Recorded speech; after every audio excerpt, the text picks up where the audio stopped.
Sunday saw the conclusion of a very English scandal, the Jeremy Thorpe, Norman Scott scandal that has been doing really well on overnight ratings and my Twitter feed.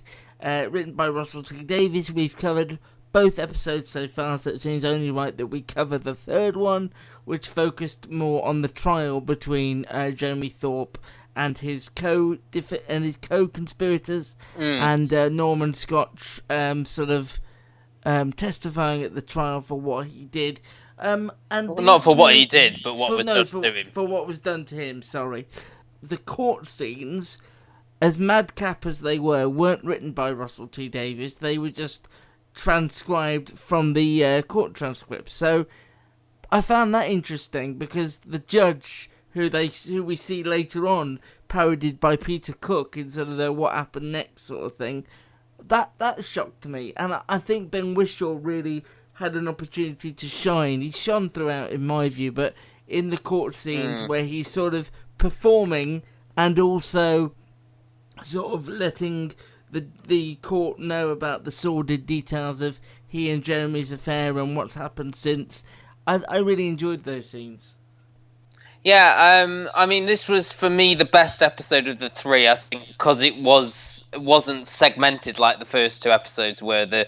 Wasn't as episodic, focused almost primarily on the trial, and also because it was the final one, we had a nice little a little moment with the real Norman Scott where he sort of catches you up, and Jeremy Thorpe didn't die that long ago, so that's interesting. Yeah. On the whole, do you think you struggled with this more than you enjoyed it? I'm not sorry that I watched it. I found it entertaining. I thought in this one, specifically Adrian Scarborough as the defence barrister was very good. As you said, the stuff with the judge, I read that Russell T Davies wanted Ian McKellen to be the judge, but because of that famous Peter Cook sketch, he felt that he wouldn't be up to the job. He felt like he might be aping the Peter Cook performance too much.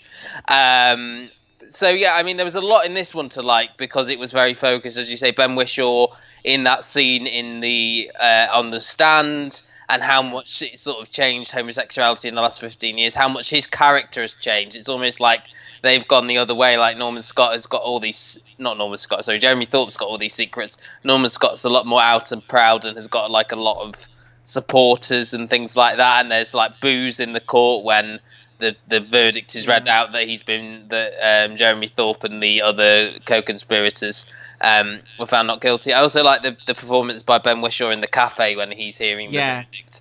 The sort of silent reactions to it. One of my favourite bits was only a tiny bit. It was the scene where Monica Dolan sits down with Hugh Grant and sort of goes over, did this happen, didn't it happen? And Hugh Grant sort of looks like a dog.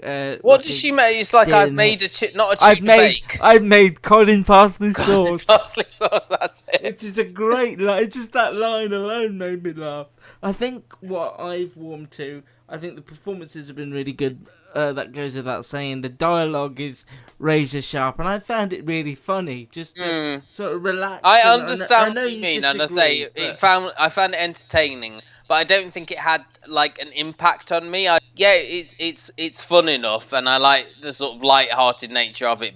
The final episode definitely had the meat to it, but I felt those first two episodes felt a little bit too imbalanced, a little bit too episodic. I know that's the nature of the beast because that's how we got here, but it felt like it was a hard story to adapt to get to the court case, if that makes sense. I cannot praise it enough. A very English scandal, all still on iPlayer should you wish to point your face towards it.